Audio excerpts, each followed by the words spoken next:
What is happening, y'all? Cowboy here, and today we are taking an early look at Ninja Gaiden 4. So big thanks to the folks over at Xbox. They gave me access to a demo of the game via the Xbox Insider program, so I had a chance to just download it on my console and play just chilling in bed at home.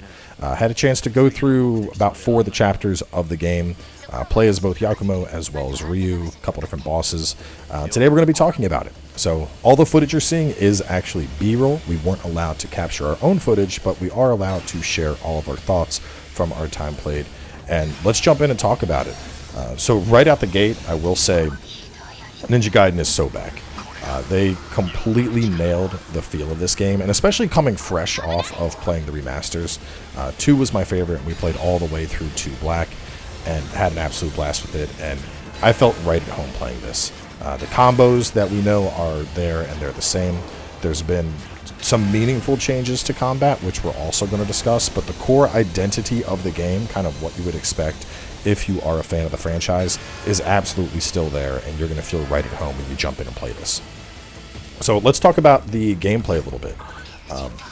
So the combat, as you're going to see in just a second, is exactly what you would expect. We still have the high-intensity, combo-based action. The kills are still incredibly brutal, blood all over the place. We do have some new tricks, though.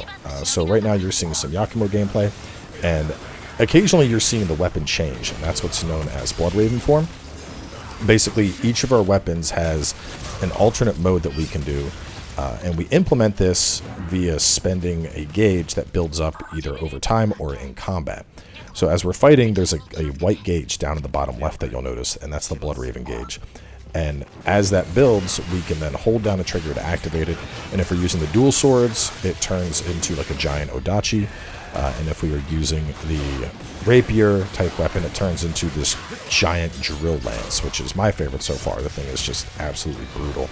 But so Bloodraven is pretty interesting because we can use it to weave in some crazy AoE attacks. If enemies are blocking, it's especially effective at breaking guard. When you're against boss type enemies, they have certain moves that are unblockable that you either have to, just avoid or time like a perfect dodge to avoid. And you can use these Bloodraven attacks to stagger them out of the moves.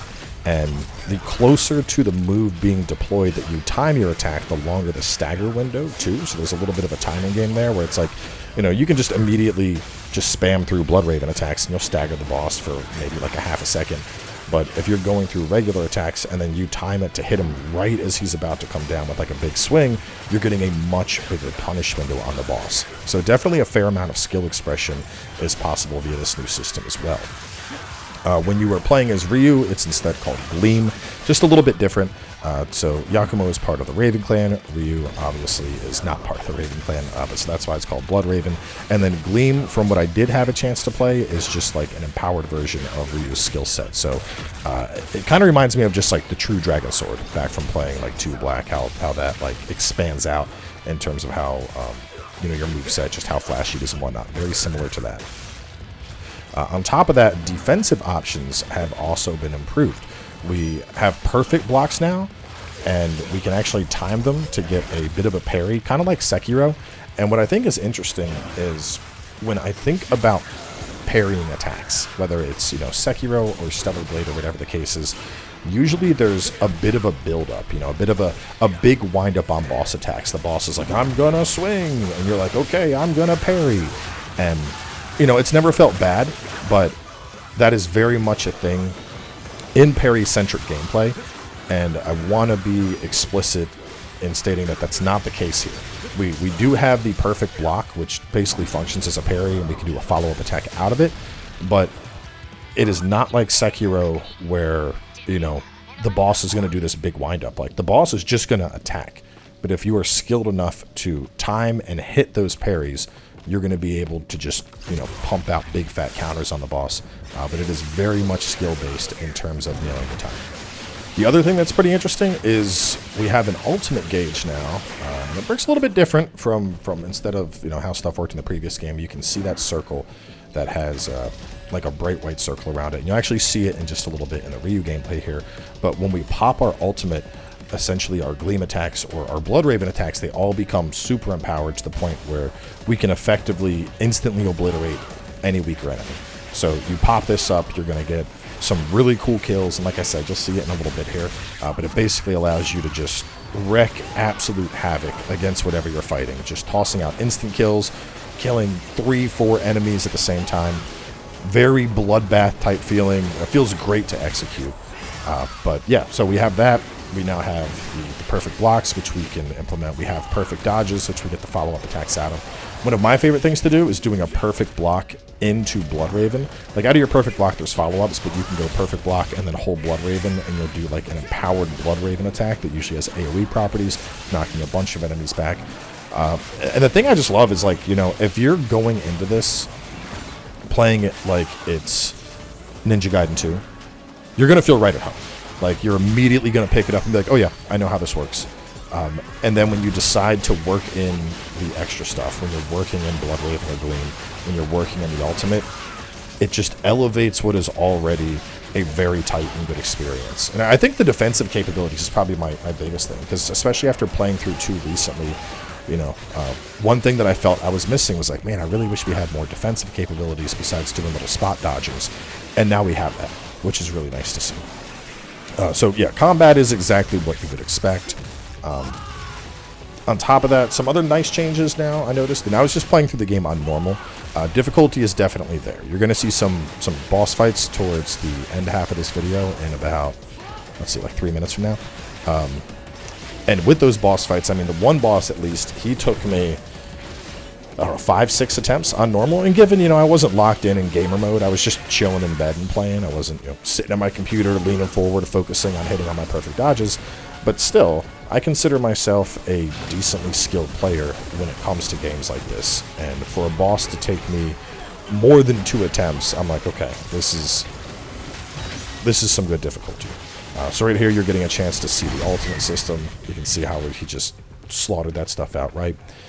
Taking a quick look at the shop, that's another thing that's been overhauled. Instead of just going in and buying basic stuff, we obviously are able to spend our ninja coins to get various consumables that we can use in combat, whether it's, you know, health or attack buff or defensive buff or the res items. But on top of that, we have little mini quests that we can pick up, and they're very much the kind of quests that are just like, you know, kill 30 of this enemy, find X amount of chests in an area. So they're like side quests that are going to reward you for just playing through the game and, you know, just basically going for like trying to like a completionist playstyle. If you're trying to do everything that you have available to you, you're just getting rewarded with extra ninja coins that you can then spend on consumables. So now we're getting a chance to look at the boss, and what I really want to point out here is everything you're seeing is like a timed input he's doing. The perfect dodges, the follow-up attacks. You'll see perfect dodge into a quick, it wasn't a full perfect dodge follow-up. There was a perfect block into the follow-up combo, going into the obliterate or the ultimate attack. And we do still have, you know, the instant charge, where if there's an orb on the ground, you can pick that up to like instantly charge your finisher to go up to either level 1 or level 2, depending on the amount of orbs or how long you're charging it. Like I said, everything feels very much right at home if you are a fan of this franchise. God, I love the spear. Or the lance, excuse me. But it's just so visceral, especially when you're fighting like lesser enemies, dude. You like slam them on the ground and then you're just drilling through them. So right there, that was a perfect block follow-up attack.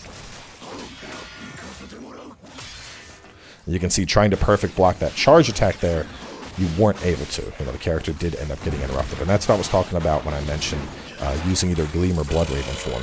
If you're able to time a Bloodraven attack as that boss attack would land, you would instead create a big stagger window, which we're kind of seeing that right now. You know, that was a slight stagger, and he had probably about a second and a half to just pump damage into the boss there. There was another one. And so, you know, you don't just want to like hold down Bloodraven and spam it. You need to be tactical about how you're using it to try and break the boss's stance and give yourself that opening to pump big damage.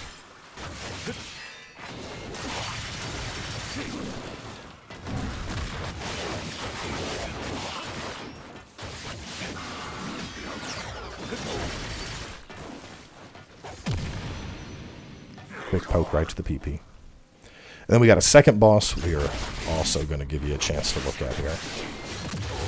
But like I said, this is all B-roll footage, so like all the early footage you're going to see of this that's coming out today. Basically going to be the same stuff you're seeing here.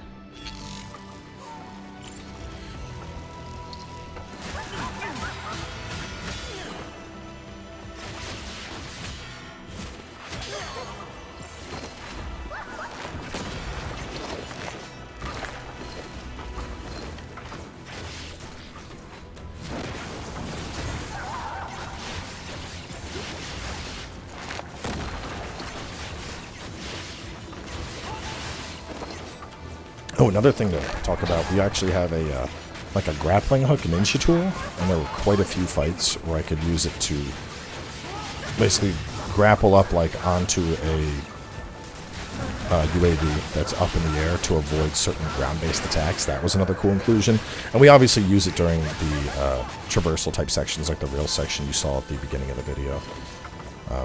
So nice little addition there, and like I said, this is all very early stuff in the game, so I'm sure there's more weapons and more combat options. I didn't have a chance to mess with Ninpo at all. It wasn't in the game right now, so I don't know what the state of magic is or how it works. But I mean, core combat is so good.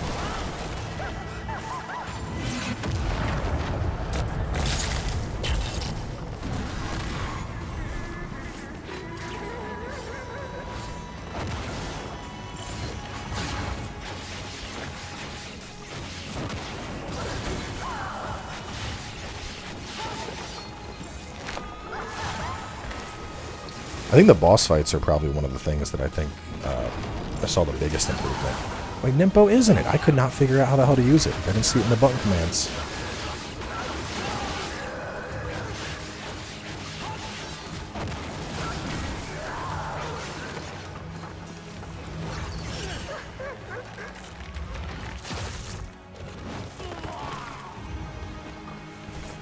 Just in terms of the incoming damage, incoming and outgoing, actually, I'm going to say this looks like it's on normal, because this looks pretty comparable with what I experienced when I was fighting this boss. But the game does start, there was easy, normal, hard, and then like true ninja difficulty. So, those that are looking for the extreme challenge will still be able to get it. Those that want a more casual experience will still get it.